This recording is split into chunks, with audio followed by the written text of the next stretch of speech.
What's up, YouTube? This is KingDaddyDMAC, and welcome back to another Pokemon Black and White Wi-Fi battle. Today I have a match. It was from the last Battle for Charity and is against the YouTuber NARANagi. Very cool guy. Definitely go check him out. Link will be in the description. Anyway, since I was streaming, you got to switch up teams quite a bit. And, yeah, I wanted to try out this team. It was something that was featured on Smogon the month of the event. And it was made by someone I think called Lamppost. So, kind of cool. Let's see how it works out. I'm going to lead with my Deoxys. Now, one thing also to mention, it kind of stuck, because I did mention that this was the Lamppost Smogon team. NARANagi, as well as anyone else in the stream that reads Smogon, knew the entire team that I was using, all the sets, stats, everything. So, put me at kind of a disadvantage. Plus, this is the first time I've ever used it. But, you know, what the heck. Anyway, he carries Fire Punch on this team, which is kind of odd. I wanted to go ahead and try it, see how much damage it did, and it's really pitiful against the Skarm. It's looking like it's pretty much a fully defensive set based on how much that did, but nah, I just revert back to the spikes. Would have been really helpful if I had Taunt on this Deoxys.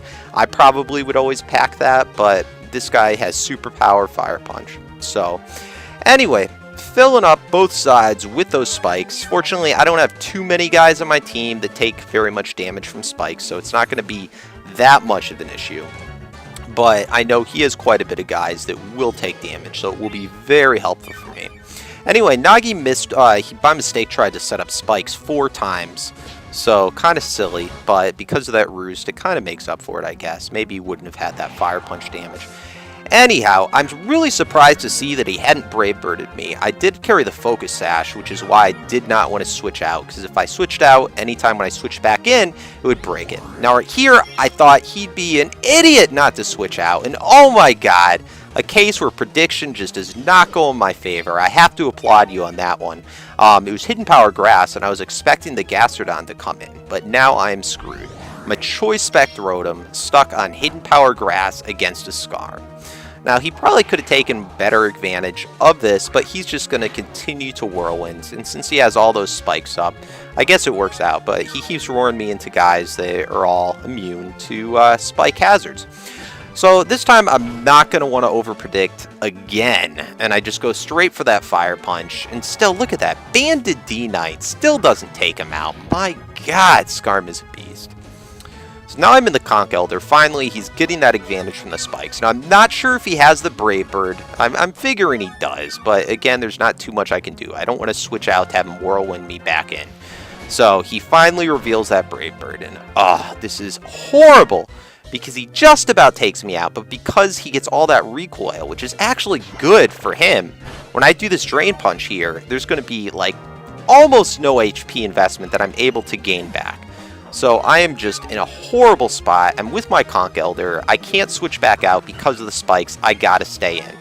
Now here, I go ahead for the Drain Punch. Bulk Up might have been a better move, but I really had no idea what set this was. Now seeing right here that he goes for that, Iron Head might have been good if I went for the Bulk Up, but I guess it didn't matter because he flinches me. Now I probably could have continued living those Iron Heads if he hadn't flinched me because of gaining back HP from the Drain Punch, which is the move I went for.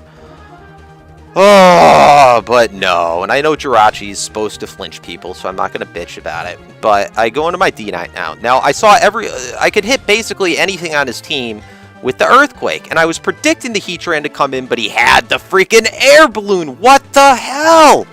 So now I got to switch out because I'm stuck into that Earthquake. I go into Deoxys. I expect the Stealth Rock. Because why would he not want to do that? That would make the most sense. And I knew his team had problems with my Dragonite. That's one of the easiest ways to help take him out. But no, he Fire Blasts. So that screws me again. I would have tried to go for that superpower, but whatever. Now I switched into the Reuniclus knowing that I wouldn't take spike damage, and he roars me out. So now I'm in the Dragonite. This time I'm just going to predict him. You know, I don't know. I have to go for the Outrage because I can't hit him with the Earthquake. I have nothing to hit him with, and I knew anything would take him hard. I knew a Banded D-Knight, if he's the Air Balloon Heatran, it would be a 2-hit KO, which it clearly is, no problem. Now he misses a Fire Blast, which does suck for him because he's unable to break the Multiscale. But in the reality of things, I don't know how much it would matter, but, you know, Nonetheless, I'm not feeling too bad because of it's fairly equal hacks on both sides. I go to my Rotom here, and I did not see this coming at all. Goes for that T-Wave, and I'm just like, oh! Absolutely screws me. So now my Rotom's slow as shit, and I'm also stuck into what move I should go for. Now, since I overpredicted last time, it just made more sense to go for that Hydro Pump. But no, he goes into the Gastrodon this time. So it really sucks. And I have to say, this is the first time I played NARANagi. I had no idea what type of player he was. I thought that he'd be over-predicting a little bit more. But, no, he kind of got the best. I mean, that's a tough thing when you're battling people for the first time that you know are good, but you don't know exactly the way they think. Anyway, right here, he gets a crit, which screws my plans up. It would have been, I think, a 3, 4, or 5 hit KO for him with Scald with the +1 from Storm Drain. Oh, so I have to switch out now because he would probably KO me. I don't know why. I probably should have just stayed in with Reuniclus. But I could have either forced him out or tricked him there, so what the hell. I go into the Rotom. I'm going to be able to sponge anything. He can't Toxic me. And, yeah, I go for that Hidden Power again. And now, this was probably a stupid time in doing it because it was pretty obvious he would switch out. But, again, he could have predicted that, so it's just tough to say. I've done horrible on prediction this time. Now, I did stay in because I knew he would T-Wave. I did not want him to T-Wave anything else, get any other paralysis on my team. So I did feel good about that, but it just sucks because it's so hard to tell. I'm playing this video on widescreen. When the actual game on the tiny little screen, it really looks like he has 0 health there and that I could take him out with this. So I'm just going to stay in, keep on doing that, and then I switch out here, figuring he's probably either going to just try and Iron Head me or Wish or something along those lines. I bring in my D-Knight. So luckily I'm able to get it in on the turn that he wishes, and now I'm just going to blast through with his Outrage. He'll easily take out the Jirachi, and it's going to nail anything that he brings in so hard because I'm pretty sure I outspeed the rest of his team now with the D-Knight. Let's see, all he has left, he has this Reuniclus, which is about to die, he has the Conch Elder, and he has a Gastrodon. So it looks like it's very likely could go in my favor. I still have, I think, 4 left, but the only thing is my Rotom is paralyzed, so it makes him pretty much useless. He's slower than everything, and then because of that crit, my Reuniclus is at dangerously low health. So now he brings in his Conch Elder. Now, in hindsight, I really wish that I had stayed in and went for the Outrage here. It was risky because I could have hit myself, but it also could have KO'd. Now, instead, I switch into my Scizor. Now, I'm thinking in my mind, okay, this is my Sword Dance Scissor set, which is a bulky Sword Dance Scissor set with max attack. But no. In Lamppost team, he has an extremely bulky one, but it doesn't have max attack. It has very little attack. So where right here, I think I'm going to be able to Bullet Punch him and bring him down to about 40% health. And or I could have superpowered, bringing him down to probably around 30% health, maybe even lower. No, I don't even hit half. So now he Drain Punches me, gets a little bit back, and he brings him pretty much right back into where I was before I started. So what the hell? Absolutely useless. Now, it's still not over yet. I make kind of a brain fart moment. I guess I'm allowed one stupid play in the game. But yeah, I bring in the Reuniclus, which was just a waste and gives him even more leftovers.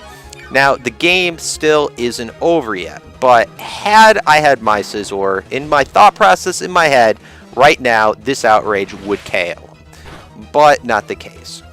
So, it's going to bring him down to where it's easily KO range. He makes a great play and goes for that payback, because it will do more damage since I do resist the Drain Punch. And a second Outrage would kill him anyway.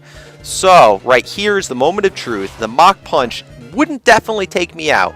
He would have had to get medium high to max range in order to KO me, but he does it. So great game. It's gonna outspeed my Rotom, and yeah, I would have, if I killed him, it would have been an easy OHKO on any variant of Gastrodon with that Outrage. But it was a great freaking game and ended off in a 2-0 victory for Nagi. Guys, definitely go check him out. It's a very, very good battler and very cool guy. Did get to meet him in person at the last tournament. So, yeah, very cool. Hopefully I'll get a chance to play him again sometime soon. But nonetheless, check him out. He also uploaded this match onto PMP Beta. I'll leave a link for that as well so you can see his side of the match. And yeah, guys, as always, comment, like, subscribe, and peace out.